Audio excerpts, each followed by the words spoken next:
현재 일본은 도쿄올림픽 방역이 매우 급한 상황에 느닷없는 선심성 백신 외교를 펼치고 있습니다. 특히 중국이 대만의 코로나19 백신 수용 압박을 강화하는 가운데 아스트라제네카 백신이 4일 대만에 도착한 것입니다. 일각에서는 조 바이든 행정부 출범 이후 강화되는 미국의 대중국 견제에 보조를 맞추는 일본이 대만을 겨냥한 중국의 백신 공세를 선제적으로 차단했다는 관측이 나오고 있습니다. 미국도 75만회 분의 백신을 대만에 지원하면서 중국산을 거부한 대만을 지원했기 때문입니다. 이번 백신 공급은 2011년 3월 동일본 대지진 당시 대만의 지원과 지난해 4월 대만이 일본에 기증한 마스크 200만 장 등에 보답하는 차원에서 이뤄졌다고 발표되기도 했습니다. 백신이 도착하자마자 대만은 곧바로 자국에서 가장 높은 빌딩인 타이베이 101의 벽면 전광판을 활용해 일본으로 대만 일본의 유대와 감사 등 백신을 제공해준 것에 대해 감사하는 메시지를 띄웠습니다. 모테기 도시미스 외무상은 4일 대만에 백신을 제공했다고 알리는 기자회견에서 백신 분야에서도 확실하게 일본의 리더십을 발휘해 나가고 싶다며 백신 외교를 적극적으로 펼치겠다는 생각을 드러냈습니다. 그러나 전문가들은 무리한 행동이 아니냐고 지적합니다. 일본 의사협회는 일본이 앞으로 화이자나 모더나가 1억 2천만 회분 이상이 서서히 공급된다고는 하지만 현재 일본 백신 접종률이 떨어지고 있으며 하루빨리 아스트라제네카를 접종시켜야 한다는 의견이 나오는 것입니다. 일본은 최근 5월 21일에 모더나와 아스트라제네카를 모두 접종이 가능한 백신으로 긴급 승인한 바 있습니다. 도쿄올림픽을 앞두고 전 국민의 접종률을 최대한 빨리 올려서 안전을 도모해야 하는 상황입니다만 각국의 선심성으로 백신을 제공할 여유를 부릴 때가 아니라는 의견이 나오고 있는 것입니다. 특히 대만의 백신이 제공된 배경이 전문가가 아니라 정치인으로부터 나왔다는 보도도 제기되고 있는데요. 아베 신조 전 일본 총리 등 집권당 자민당 고위층의 마쿠 조율에 따라 신속한 지원 결정이 내려졌다고 대만 신문들은 일본 백신에 대해 보도했습니다. 즉 의사나 백신 관련한 전문가들이 결정한 게 아니고 정치적인 이유에서 퇴임한 아베 신조 전 총리까지 개입이 되어 백신 지원이 이뤄졌다는 점인 것입니다.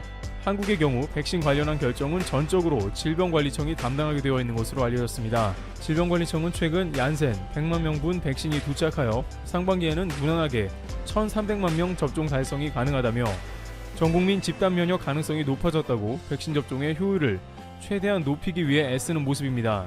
또한 잔여 백신 앱 등을 동원해서 기본적으로 남는 백신이 없게 하겠다는데 역점을 두고 있습니다.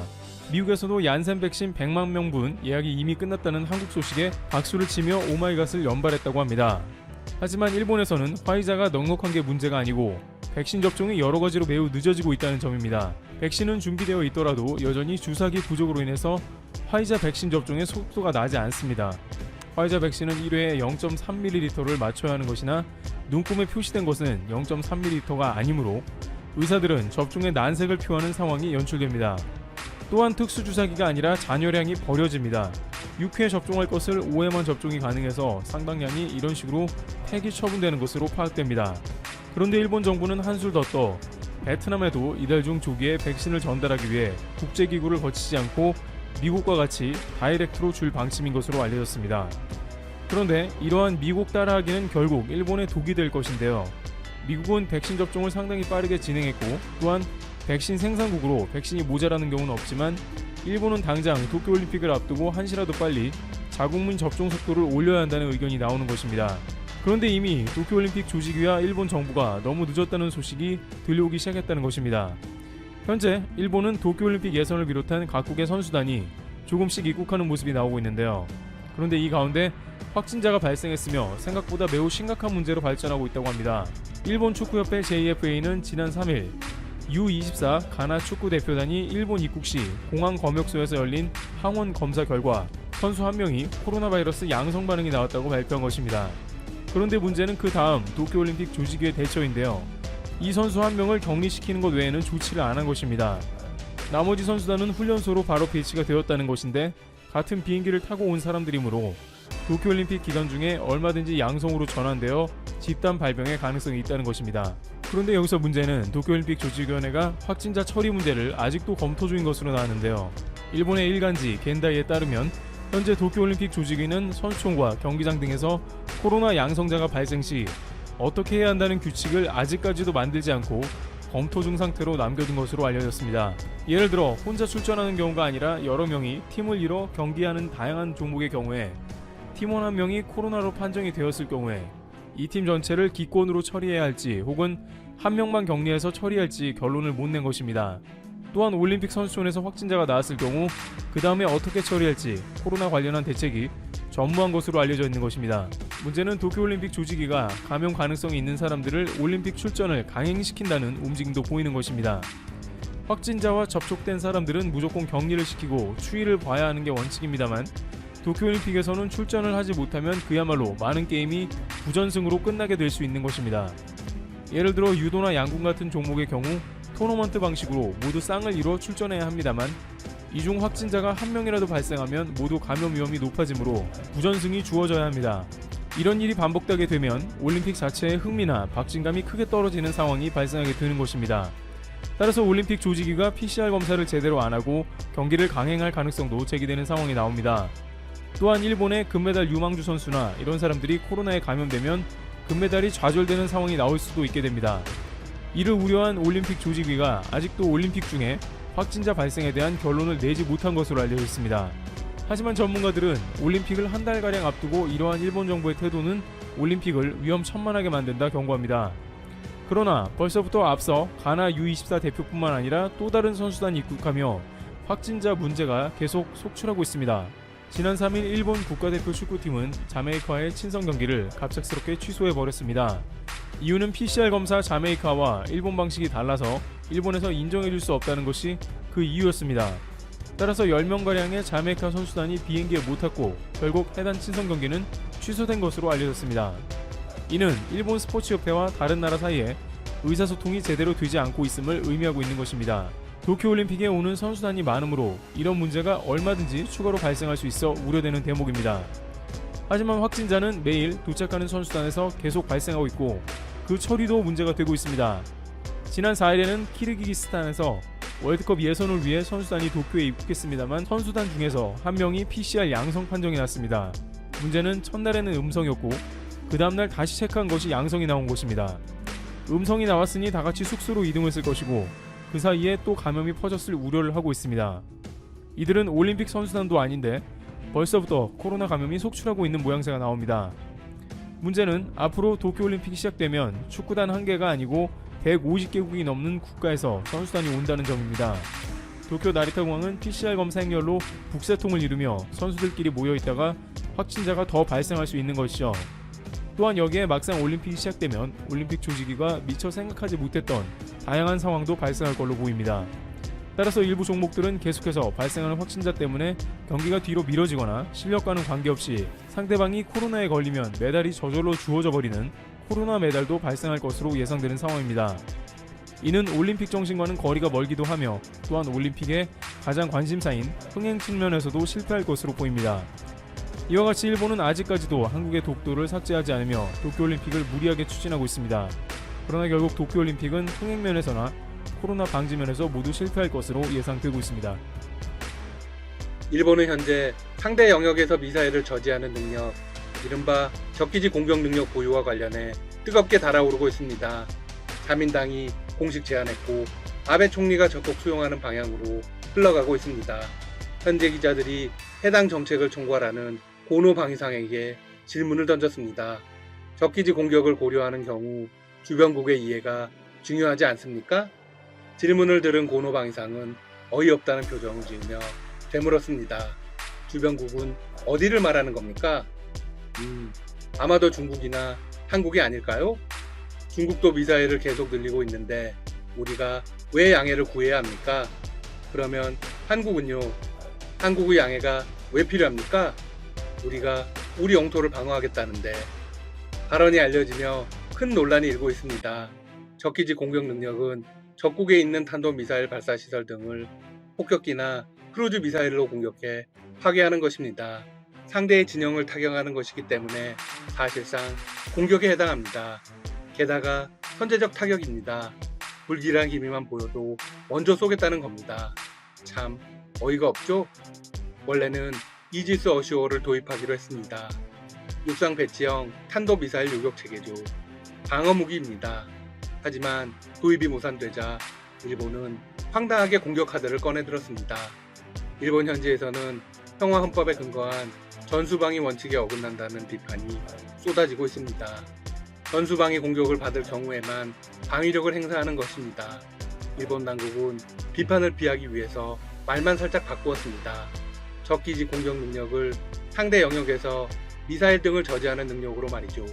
하지만 당연히 똑같은 이야기입니다. 일본은 선제적 타격의 근거로 북한을 들고 있습니다. 북한의 위협으로부터 자국을 지키겠다는 겁니다. 실제로도 북측이 타겟이 될 가능성이 높습니다. 자국으로 날아오는 미사일 요격이 아니라 기지를 먼저 없애는 거니까요. 일본은 지금까지 최대한 주변국의 이해를 구하겠다는 자세를 취해왔습니다. 2015년 아베 총리는 일본이 집단 자위권을 행사할 수 있도록 안보법을 개정하려고 했습니다. 주변국의 반발이 일어나자 오해를 풀기 위해 투명하게 설명할 것이라고 밝혔습니다. 반면 고노는 적반하장으로 나가고 있습니다.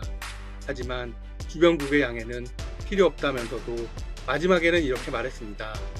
한반도 유사시 대응은 한미 동맹이 중심이 되어 이루어져야 한다는 것이 우리 정부의 일관된 입장입니다. 보수 언론 아사히 신문은 아베 총리가 적기지 공격 능력으로 정치적 성과를 올리려는 의도를 가지고 있다고 분석했습니다. 총리는 헌법 개정, 국방영토 반환 등 핵심 목표 달성에 대부분 실패했습니다. 그런데 이번 제안이 받아들여지면 심각한 문제들이 일어날 수 있습니다. 현재 일본은 독도 영유권 주장을 노골적으로 하고 있습니다. 앞으로는 더 심해질 가능성이 큽니다. 2006년 4월에 있었던 사건을 알고 계신가요?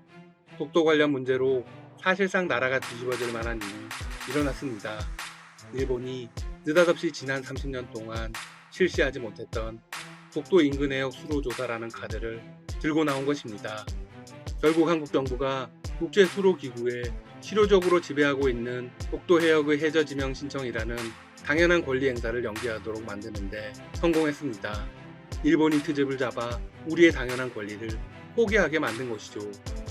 당시 해상 자위대는 수로 조사선 출발과 때를 같이해 이지스함까지 동원해 동해에서 대규모 작전을 펼쳤습니다. 이후 아베 총리는 이런 발언을 했습니다. 노무현 대통령이 대치 국면이 벌어지면 발포하라는 명령을 내렸다. 물론 이는 일본의 주장입니다. 하지만 이후 한국 정부가 독도 외교의 방향을 튼 건 분명합니다. 노무현 대통령은 이른바 조용한 독도 외교 재검토 발언을 꺼내며 강경한 입장으로 돌아선 것입니다. 당시 한국 언론들은 난리가 났습니다. 곧 한일 전쟁이 일어날 것처럼 보도했죠. 하지만 일본은 역시 비겁합니다. 도발하고는 조용히 빠져나갔죠. 일본이 선제적 타격을 할 수 있게 되면 독도 도발은 더욱 대담해질 것입니다.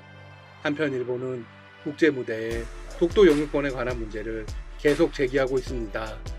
현재 국제사회에서는 독도를 리안쿠르함이라고 부르는 경우가 많습니다. 이 역시도 일본의 입김이 작용한 것이죠. 일본이 경제력을 활용해 수많은 노비를 하고 있기 때문입니다. 2006년 사태 이후 미국 지명위원회는 독도를 영유권 미지정 지역으로 변경했습니다. 공식적으로 한국과 일본 누구의 영토도 아니라는 것입니다. 그런데 바로 일주일 후 부시 대통령이 명령을 내렸습니다. 독도 영유권 표기를 당장 한국령으로 원상복귀시키라. 부시 대통령은 라이스 국무장관으로부터 관련 문제를 보고받은 후 즉각 조치에 나섰습니다. 한국 대사관에도 곧바로 통보되었습니다. 미국 행정부는 부시 대통령이 직접 결정을 내렸기 때문에 즉각 시행할 것이라고 답했습니다. 독도 영유권 표기를 다시 원상복귀시킨 이유는 무엇일까요? 쿠릴 열도를 러시아영으로 표기하는 등 다른 분쟁 지역은 그대로 두고 독도만 분쟁 지역으로 표기를 변경했기 때문입니다. 한국이 이유를 묻자 미국은 전혀 대답하지 못했습니다. 이유는 하나입니다. 바로 일본의 로비죠. 일본이 담당자에게 로비를 하고 바꾸었는데 문제가 제기되자 마땅히 대답할 근거가 없었던 겁니다. 이를 알게 된 부시 대통령이 바로 조치에 나선 것이죠. 물론 부족한 부분도 있습니다. 영유권에 대해서는 한국으로 표기가 되었지만 표기는 리안쿠르함으로 유지되었기 때문입니다. 또한 동해를 공해라고 표기합니다. 일본의 입김이 여전히 작용하고 있다는 것이죠. 따라서 앞으로 한국의 외교 목표는 고유 명사인 독도를 되찾는 것입니다. 미국 지명위원회가 독도를 리안쿠르함으로 바꾼 건 1977년 7월 14일입니다. 이전에는 독도 혹은 다케시마 두 가지 지명을 동시에 사용했습니다. 미 의회 도서관도 독도라는 검색어를 삭제하고 대신 리앙쿠르암으로 대체하는 방안을 추진한 적이 있습니다. 논란이 일자 이를 유보했죠. 앞으로 또 언제 꺼내들지 모릅니다. 국제사회에서 리앙쿠르암 표기가 통용되지만 대부분은 한국 영토라는 사실을 인정하고 있습니다. 그 증거는 작년 러시아 군용기가 독도 영공을 침범했을 때입니다. 당시 일본은 자신들의 영토인 독도에 침범했다며 러시아에 즉각 항의했습니다. 그리고 발포한 한국에 대해서도 외교 채널을 통해 유감을 드러냈죠.